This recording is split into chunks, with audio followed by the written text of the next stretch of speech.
వర్గల్ మండలం మల్లారెడ్డిపల్లి గ్రామంలో ఉన్నాం. ఒక రైతు తన ట్రాక్టర్తో దుక్కి దున్నుతా ఉన్నాడు. అన్న నీ పేరేం పేరే? నా పేరు సుధాకర్ రెడ్డి. సుధాకర్ రెడ్డి. రెడ్డి సాబ్ ఏం చేస్తారు మీరు? వ్యవసాయమేనా ఇంకేమైనా బిజినెస్ ఉందా? మెయిన్గా అయితే వ్యవసాయమే కాకుండా రాజకీయం ఏమైనా చేస్తావా? రాజకీయం అంతా ఏముండదు, మా అన్న చేస్తాడు యాక్చువల్గా. నేనైతే మొదటి నుంచి వ్యవసాయం చిన్నదిగా రియల్ ఎస్టేట్ చేస్తుంటాను. రియల్ ఎస్టేట్ ఈ 2-3 సంవత్సరాల నుంచి కొలాబ్స్. రియల్ ఎస్టేట్ లేదు ఏం లేదు. ఎందుకన్నా అంటే ఏం కారణం? అట్లా తెలియదు, మొత్తం వాళ్ళు కొనేటోళ్ళు లేదు. కొనేటోళ్ళు లేరంటే అమ్మటోళ్ళు కూడా లేరా? కొనేటోళ్ళు మస్తు ఉన్నారు కానీ కొనేటోళ్ళు చాలా, ఒక 10-20% కొనేటోళ్ళు అయిపోయారు. 80% తగ్గిపోయింది ఒక 3 years నుంచి. అంటే 2-3 ఏళ్ల కింద నువ్వు ఇట్లా ఉంగరాలు వేసుకొని బ్రేస్లెట్ వేసుకొని కార్లో తిరిగినావు అట్లా?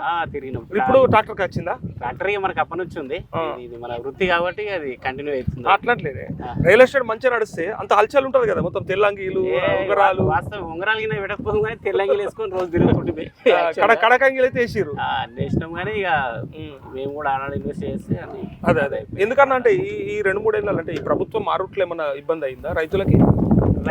రియల్ ఎస్టేట్ కి అంటే రైతులకి కొన్ని ఇబ్బందులు అయినాయి కానీ కొన్ని మెల్లిమెల్లిగా మళ్ళీ సెట్ అవుతున్నట్టున్నాయి. కానీ మెయిన్గా అయితే ఇక యూరియా కోసం కొంచెం ఇబ్బందులు పడ్డారు పబ్లిక్ బాగా. యూరియా అంతకుముందు 10 ఏళ్లలో మీకు ఎప్పుడు ఇబ్బంది కాలే? స్టార్టింగ్ ప్రభుత్వం వచ్చినప్పుడు ఇబ్బంది అయింది కానీ ఆ తర్వాత సెట్ అయిపోయింది.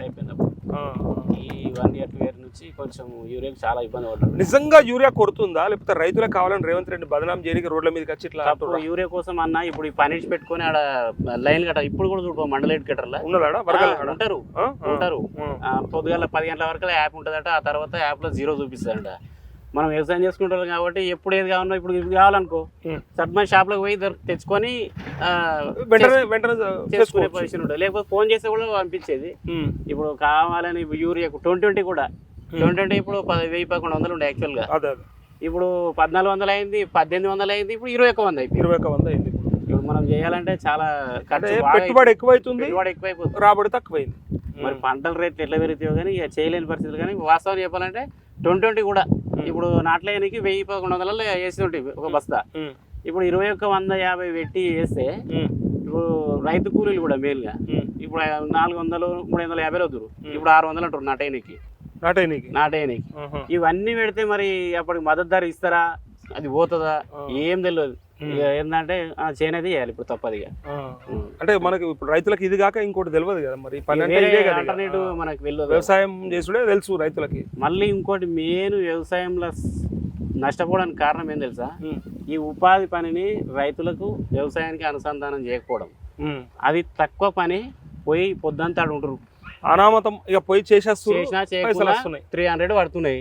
ఇప్పుడు మా సొంటలు ఇప్పుడు ఇంత వ్యవసాయం చేసుకొని పంటలు పెట్టుకుందామంటే రాని పరిస్థితి, ఆ పనికి రాని. ఇప్పుడు ఇంకా 100 రోజులది 125 రోజులు చేసినా సరే కానీ కొంత ప్రభుత్వం కొంత రైతు భరించుకున్నా సరే కానీ ఆ సిస్టమ్ అయితే పోవాలి. మొత్తం మా ఊర్లో ఒక దగ్గర 120 మంది ఉంటారు పని పోయేవాళ్ళు.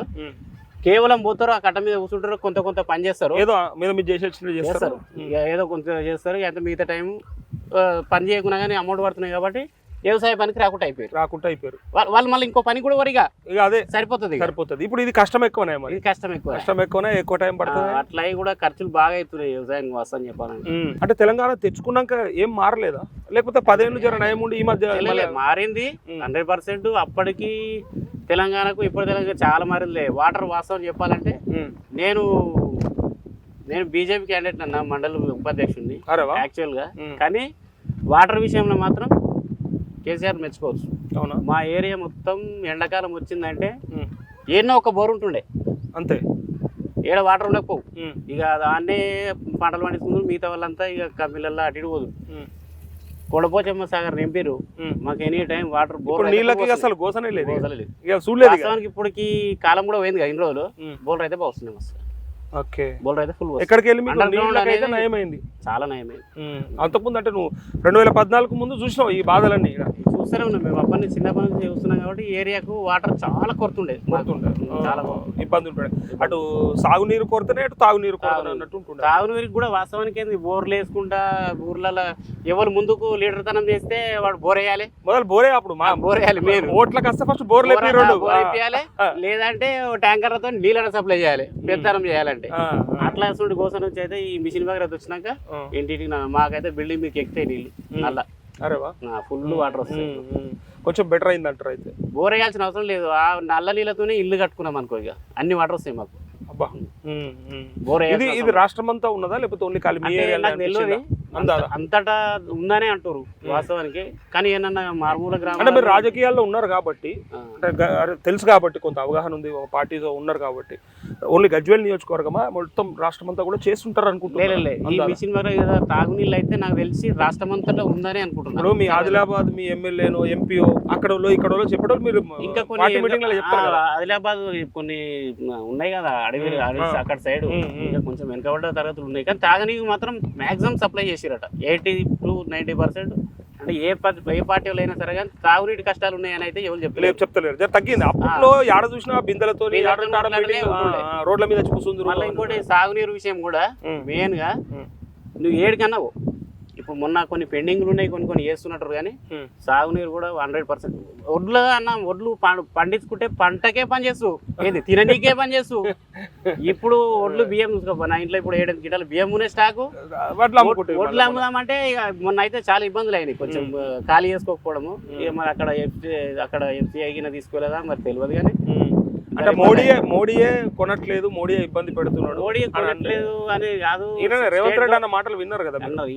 వాళ్ళు వీళ్ళమే అంటారు, వీళ్ళు అలామే అంటారు. కానీ అసలు మరి తప్పు అసలు ప్రాబ్లం అనేది మనకు కూడా తెలియదు వాస్తవాన్ని చెప్పాలంటే.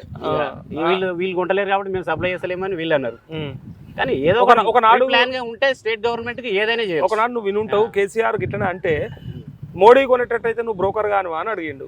ఓలు రేవంత్ రెడ్డి అడిగిండు, మాకు 10,000 కోట్లు ఇయ్యరు మా పార్టీకి, మేము కొని చూపిస్తామని చెప్పిండు.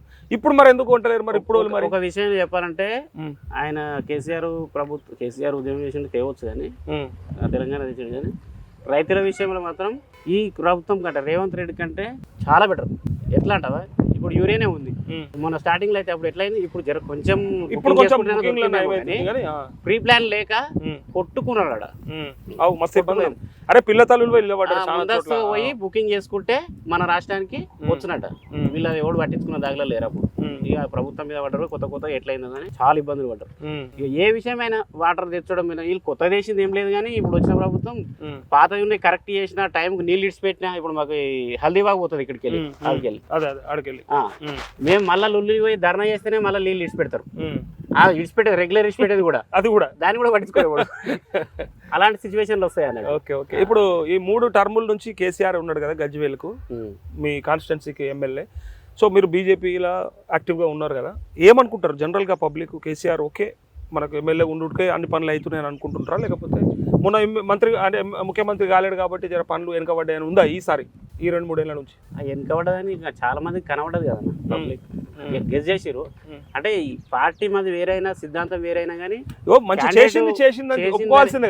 విషయం మాత్రం రైతులకు కానీ కొన్ని సంక్షేమ పథకాలు కానీ మేము చాలా వరకు అబ్జర్వ్ చేసినాం కదా.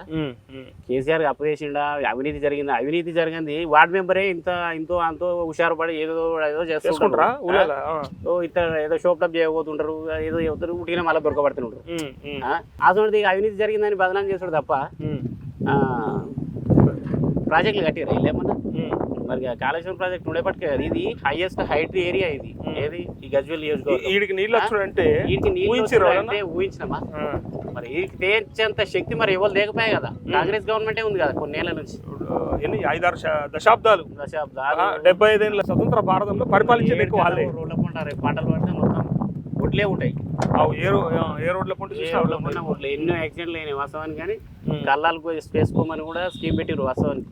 ఇక రైతులకు అవి ఫస్ట్ కట్టుకోవాలనే వరకల్లా పైసలు పెట్టాలని చెప్పి ఎవరు కడతారని చెప్పి అది చేసుకుని, కానీ కళ్ళాలకు కూడా ప్రీ ప్లాన్ చేసారు. అప్పుడు ఎట్లుంటది ఇప్పుడు మళ్ళీ ఇప్పుడు రేవంత్ రెడ్డి మీద అయితే కొంత నువ్వు చెప్పేదాన్ని బట్టి చూస్తే వ్యతిరేకత ఉన్నట్టున్నది ఈ ప్రభుత్వం మీద. మరి మళ్ళీ నెక్స్ట్ కాంగ్రెస్ వాళ్ళు దోస్తులు అందరూ కానీ ఈ ప్రభుత్వం మీద అయితే అంత సాటిస్ఫై లేదు కదా. మరి నెక్స్ట్ ఎటుపోతుంది మళ్ళీ? ఇది బీజేపీ దిక్కు మరలేటట్టు అనబడుతుందా మీ పార్టీగా? బీజేపీలో కొంచెం ఆయకత లోపం ఉంది, కొంచెం సరిదిద్దుకుంటే మాత్రం దానికి ఎదురుగా ఒకవేళ ఇట్లనే ఉన్నది అనుకో కేసీఆర్ వస్తాడు మళ్ళా పక్క.